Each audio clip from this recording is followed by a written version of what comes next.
Reef DVM's coming at you with kind of a fun video. We got some mule deer and some regular whitetail deer, and kids are going to grind it up. And I've shown you guys how we make, bratwurst and summer sausage in the past, but I'll show you here the first part of it, because really what I want to focus on today is how I like to smoke it. Not everybody likes to smoke bratwurst and summer sausage. And I understand why, because in the typical electric little smokers and little offset smokers, you can't fit a lot of sticks in. But with the laying, you can really go to town. So I got one daughter grinding up the meat. I got another daughter weighing it out. I got my third daughter kind of putting the spices together so that we can, get it all made. Once the meat is ground and weighed, we put it in the mixer and add the spices to it. I use a sausage maker spice that I really like for summer sausage, and then I've got one that I buy for them for natural wieners. One thing I like about the sausage maker company is I can get it without MSG, and that's wonderful. So my daughters crank this up. I like to make it in about 10-pound batches. I stick it in my stuffer, and I run it through and case it up. Obviously, for hot dogs, I kind of like to use sheep casings. For the bratwurst, I like to use the hog casings. And for the summer sausage, I really like those, 2.5-inch casings. And for me, typically I'll make a summer sausage about 18 inches long. So that's about my distance. I like to use hog rings on the end of them. It's just the typical sausage making experience. I think overall, summer sausage is probably one of the better meats I make. I've got different types. That's why I got them labeled here differently. But the fridge is stuffed full after we take our wild game and, grind it all up and make it. And as you can see by the food tray here, we got plenty of bratwurst too. Then it's out to the Lang. Lang is a neat smoker. I really appreciate it. I got these Woods Brothers fire starters. They're kind of like a pressed material that lights up really quick. I love these things. It really works good for starting the Lang up. I like to use lump charcoal to get started. So this is just a Kentucky hardwood lump charcoal. And I like those little wood squares.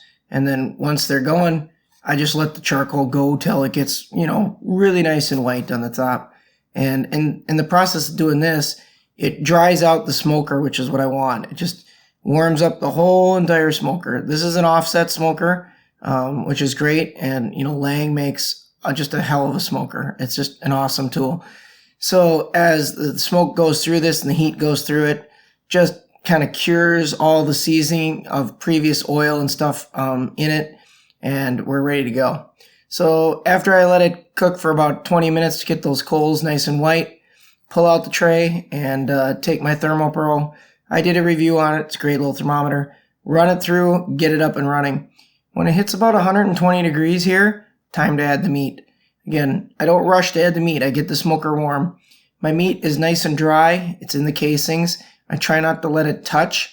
It will get some lines on it underneath from the metal, but that's just on the casing. It's no big deal. So it's about 2:30.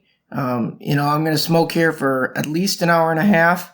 The bratwurst is on the top. I got hot dogs in the middle, and then I got the summer sausage at the bottom. Typically, the top of the smoker is going to get a little hotter than the bottom. So sometimes I'll pull out those brats first before the dogs and then before the summer sausage. As you can see, it's all in here. Nice spaces between everything. And then I put the meat probes in. I stick them in the dogs and the bratwurst. That way I can tell the internal temperature as it's cooking. I gotta admit, folks, without temperature gauges, smoking is kind of difficult for me. So for me, I have several probes, and that really helps. Everybody's got a little different technique, but I like to cook my stuff up to about 152 degrees. At 152, ice water bath it, and then dry it off, vacuum seal it up, and freeze it. That's what I like to do. And I don't really, rush it, because I'm using a wood, but I certainly don't, speed through it either. So as we start, we're at 45 degrees on the top and 56 on the bottom. It's about 3 o'clock. Like I said, smoker had been going for about 20 minutes. Took me 10 minutes to load, and now we're up and running. So I grabbed some hickory wood. Hickory wood isn't always the easiest to find by me, so I just buy, Joe's here. Comes in a bag. I chuck it right onto those coals, and I bring that smoker up right up into the 200 if I can do it. That's about where I like to smoke, between about 180 and 200. After it's been going a while, you can see it starts putting a really good color on the meat. I love that. So right now we're at 110 and 141. Again, the different levels have different temperature. The top is always a little bit warmer, so it gets down a little quicker. I'm going to stoke the fire up about, maybe every 30 minutes. And I keep the smoke pretty heavy for the first 30 minutes. And then the last hour, I open up the damper and just let the heat go through and let the smoke out. But at the beginning, the damper is almost closed up in the top, and I'm really forcing it. So the timer was set on 90 minutes. There's 15 minutes left roughly. As you can see, we've hit the temp where we want to start thinking about taking it out. So I got the ice water ready.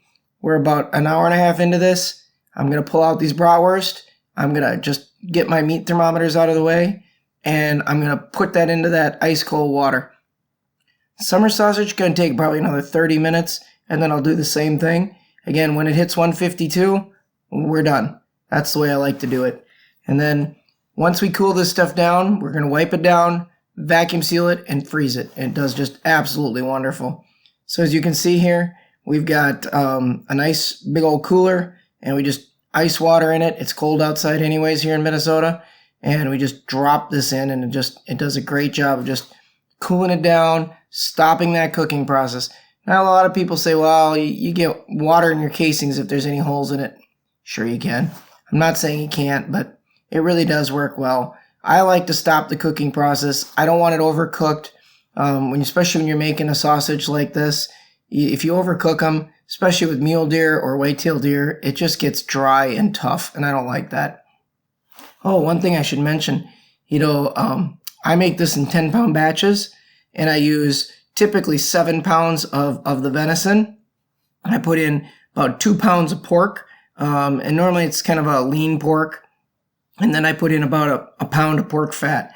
And that's a batch for me. That's how I like to make it. And then obviously hot dog spices versus bratwurst spices versus summer sausage. We put 10 of these bratwurst in a bag, and then we go over to the vacuum sealer, and my wife vacuum seals them down, and then we freeze them. And that's a meal for this big family, which is what we want. So it really works good. Vacuum sealing them keeps them from getting heavy freezer burn. And then the freezer, these things are great. I absolutely love it. As far as the summer sausage goes, you don't have to vacuum seal the summer sausage, but when you make the quantity we make on the farm, we just can't go through it fast enough. And again, we'll get some freezer burn. So it takes us about a year to go through all the sticks. So again, into the vacuum sealer bag and, up against the machine, and we suck it down. Now we put 3 summer sausages in at a time. So we bring 3 into the house, thaw them out, and we start eating those 3. Then we go and grab another bag when we're ready. Everything is always refrigerated with us once it's been thawed. So that's kind of the best way for us to do it. You see this big vacuum sealer just sucks it down nice and tight. And once it's sucked down nice and tight, it'll last, for well over a year if we needed it to. But truthfully, we'll be through this in probably 8 to 10 months, all this summer sausage. One of the things we like to do with our summer sausage is we have a little bit of spice on some of them, a little bit more Italian seasoning in them. And we take those and we stick them on our meat slicer. I should do a review on that meat slicer at some point. I'll get to that, folks. But I got a nice big Cabela's meat slicer. I stick the summer sausage on it, and I cut it really thin. I love that. It's delicious this way just on its own. But once I get done cutting it thin, then I take it and I put it on a homemade pizza with the red sauce and some mozzarella, sometimes some olives, and I bake a homemade pizza with this stuff. I love it. I like it better than pepperoni, and that's just how I feel. But again, the summer sausage we're using for this does have some Italian seasoning added to it. So we don't make it all one flavor. We have a couple different types of summer sausage we can make, and this one does have the Italian seasoning in it. Just wanted to show you, folks, this is what my pizza looks like. We're just starting to bake it here. It's going to look delicious in about 20 minutes. I appreciate you watching and liking our videos. Keep subscribing, and we'll keep putting out great videos like this. Thank you, folks.